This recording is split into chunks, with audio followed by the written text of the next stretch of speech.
रेशमपुर नाम का एक गांव था जिसमें नवनाथ और रमा रहते थे।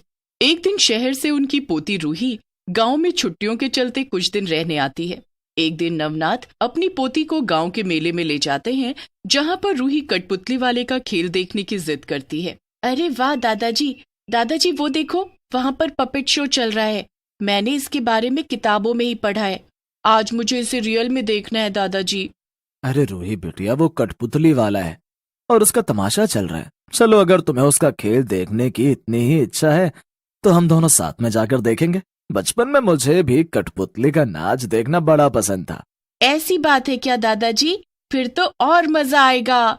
ये रूही और नवनाथ वो कठपुतली का नाच देखने जाते हैं और रूही खूब मजे लेती है और खुश होती है। अगले दिन जब वो गांव में खेलने निकलती है, तभी वो उसी मैदान में आती है जहां पिछली रात मेला लगा था। आज वो मैदान एकदम सुनसान सन्नाटे से भरा हुआ था, मानो कल उसमें जान थी और आज वो बेजान हो चुका हो। कल ये मैदान कितना जगमगा रहा था और आज कितना खाली और सुनसान हो गया है। अरे वो तो एक कठपुतली है। रूही को उस मैदान में एक कठपुतली जमीन पर पड़ी हुई दिखाई देती है। वो उसे उठाकर देखती है और बहुत खुश होती है।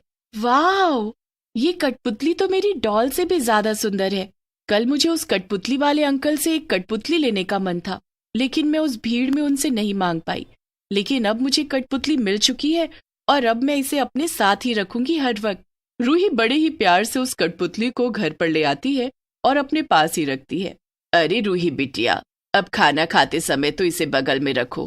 कब तक इसे अपनी गोदी में लेकर घूमती रहोगी लाडो? दादी जी, ये मेरी जान बन चुकी है। मुझे ये बहुत पसंद है और अब मैं इसे खाना खिलाऊंगी। खाएगी ना तू चिंकी? चिंकी? ये चिंकी कौन है बिटिया रानी? चिंकी इसका नाम है, मैंने रखा है दादाजी। लेकिन उस रात जब रमा को अचानक से प्यास लगती है, तब वो पानी पीने उठती है और देखती है कि रूही की लाई हुई कठपुतली कमरे में चल फिर रही है। और ये सब देखकर रमा के होश उड़ जाते हैं। ये क्या, ये कैसे हो सकता है? इसका मतलब ये कठपुतली कोई साधारण कठपुतली नहीं है। नहीं, तुमने मुझे मेरे रूप में देख लिया। अब तुम्हें मरना होगा। रूही जाओ, अपनी दादी को मार दो। ठीक है चिंकी, अब मैं तुम्हारी कठपुतली बन चुकी हूँ और तुम जैसा बोलोगी मैं वैसे करूंगी। ये हुई ना बात। रूही पूरी तरह उस भूतिया कठपुतली के द्वारा सम्मोहित हो चुकी थी, या यूं कहो कि एक प्रकार से वो उसकी ही कठपुतली बन चुकी थी। जैसे वो रूही को नचा रही थी, वैसे ही रूही उसके इशारों पर नाच रही थी। रूही अपनी ही दादी को मार देती है और अगले दिन नवनाथ को लगता है कि रमा को सिर पर चोट लगने से वो मरी है, जबकि रूही ने ही उसका सिर फोड़ा होता है। ये क्या हो गया रमा तुम्हें? तुम मुझे छोड़कर नहीं जा सकती हो। रमा, ओ रमा, आंखें खोलो ना अपनी। रमा, रमा, रूही बिटिया, तुम्हारी दीदी नहीं रही। संभालिए अपने आप को दादाजी, मैं हूं ना। अब रमा की मौत के बाद नवनाथ पूरी तरह टूट चुका था। वो ना तो कुछ ठीक से खाता न ठीक से पीता, जिस कारण उसकी तबीयत भी खराब सी रहने लगती है। एक दिन जब वो घर की सफाई करके कठपुतली चिंकी को दूसरे कमरे में रखता है, तब वो बाद में देखता है कि वो फिर से उसी कमरे में वापस रखी हुई है जहां से उसने उसे उठाया था। अरे, ये कैसे हो सकता है? मैंने इस कठपुतली को अभी दूसरे कमरे में रखा था, लेकिन ये वहां से यहाँ कैसे आ गई फिर से? मुझे तो कुछ समझ नहीं आ रहा। रूही भी नहाने गई है, फिर किसने लाया है इसे यहाँ पर? क्या हुआ दादाजी, क्यों अकेले में बड़बड़ा रहे हो? अरे रूही बिटिया, वो मैंने तुम्हारी इस चिंकी को अंदर के कमरे में रखा था, लेकिन ये फिर से यहाँ बाहर आ गई, न जाने कैसे। ओफो दादाजी, आपको पता नहीं क्या, चिंकी चल फिर और बोल भी सकती है। क्या? ये तुम क्या कह रही हो बिटिया? डर गए ना आप? अरे दादाजी, मैं तो मजाक कर रही थी। अब आप ही बताइए, भला कोई कठपुतली एक जगह से दूसरी जगह चलकर जा सकती है क्या?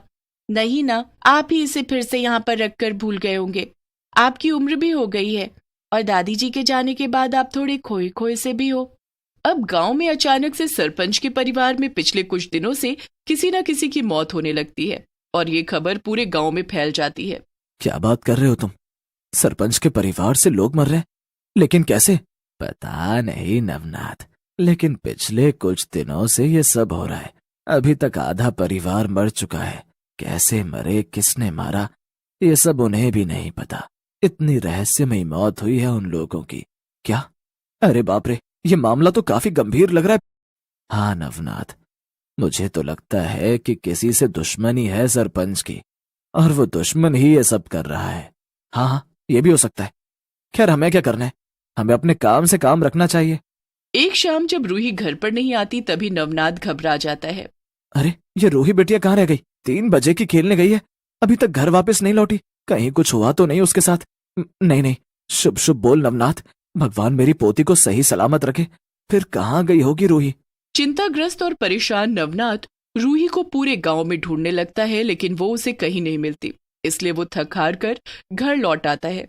तभी उसे रूही कमरे में सोई हुई दिखाई देती है और उसकी कठपुतली उसके साथ सोई होती है। नवनाथ घर के अंदर जाता है, तभी वो देखता है कि अभी वो कठपुतली खिड़की में जाकर बैठी है, और ये देखकर उसकी आंखें फटी की फटी रह जाती हैं। ये कैसे हो सकता है? अभी बाहर से मैंने देखा था कि रूही इस कठपुतली के साथ सोई है, और अब ये कठपुतली खिड़की में। ये तो अभी 1 मिनट पहले रूही के सीने के पास थी। ये कैसे संभव है? नवनाथ इस बात पर इतना गौर नहीं फरमाता और वो भी सो जाता है। लेकिन अगले दिन जब वो घर के बाहर बाजार जाकर वापस घर लौटता है, तभी देखता है कि रूही और वो कठपुतली आपस में बातें कर रहे हैं, और रूही पूरी तरह सम्मोहित हो चुकी है।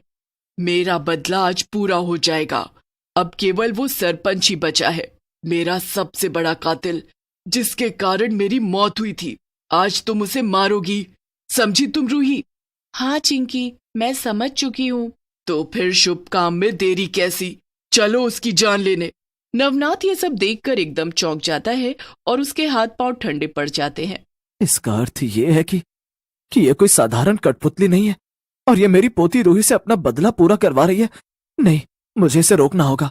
नवनाथ रूही और कठपुतली के पीछे पीछे भागने लगता है, लेकिन उसके पहुंचने से पहले ही रूही ने सरपंच को मार दिया होता है। और तभी रूही और वो भूतिया कठपुतली नवनाथ को देख लेते हैं। नहीं, रूही तुम्हारे दादी जी की तरह अब तुम्हारे दादाजी ने भी मुझे देख लिया है, वो भी मेरे इस रूप में। अब तुम्हें अपने दादाजी को भी उसी प्रकार मारना होगा जैसे तुमने मेरे कहने पर अपनी दादी को मारा था। ठीक है चिंकी, जैसा तुम कहो। रूही नवनाथ को मारने जाती है, लेकिन तभी नवनाथ अपनी जान बचाते हुए वहां से भागने लगता है। रुक जाओ, तुम बचकर नहीं निकल सकते, तुम्हें आज मरना ही होगा नवनाथ। नवनाथ भागते भागते एक पेड़ पर चढ़ जाता है और रूही आगे निकल जाती है। रूही और भूतिया कठपुतली नवनाथ को ढूंढ नहीं पाते। बाल बाल बच गया मैं, लेकिन अब मुझे चौकन्ना रहकर जल्दी से बाबा जी के पास जाना होगा। वही अब मुझे इस दुविधा से बाहर निकाल सकते हैं। नवनाथ बाबा के पास जाता है और बाबा को सब कुछ बता देता है। तभी बाबा उसे सारी सच्चाई बताते हैं। जितना तुमने मुझे बताया उसके मुताबिक सारी जांच मैंने कर ली है, और मुझे सब पता चल चुका है नवनाथ। क्या पता चल चुका है बाबा जी, बताइए ना। ये बात कई सालों पहले की है। हमारे गांव में एक छोटी लड़की थी जिसने सरपंच और उसके परिवार वालों को सोने और हीरे की तस्करी करते हुए पकड़ लिया, और तभी उस लड़की को यह भी पता चला कि सरपंच ने ही उसके माता पिता को मारकर उनके पैसे लिए हैं। फिर वो लड़की जाकर पूरे गांव को ये सब ना बताए, इसीलिए सरपंच और उसके परिवार ने उस लड़की को मार दिया।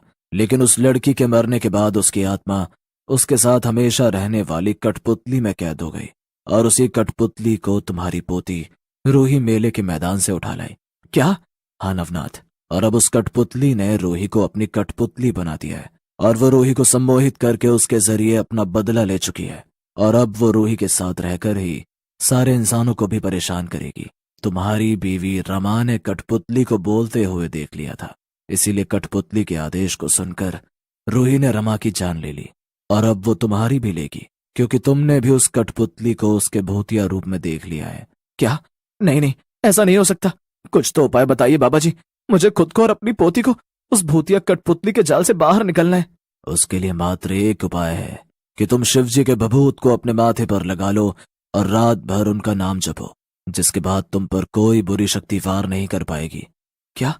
सच में? नवनाथ ने वही किया जो बाबा ने कहा, और अगले दिन जब वो घर गया तभी रूही उस पर वार करने आई, लेकिन वो उस पर वार ही नहीं कर सकी, और बदले में वो भूतिया कठपुतली ही जलने लगी और सम्मोहित हुई रूही अब इतने दिनों बाद अपने होश में लौट आई। छोड़ूंगी नहीं, मैं तुम्हें नहीं छोड़ूंगी। रूही और नवनाथ दोनों उस दिन के बाद गांव छोड़कर शहर चले जाते हैं और वहीं रहने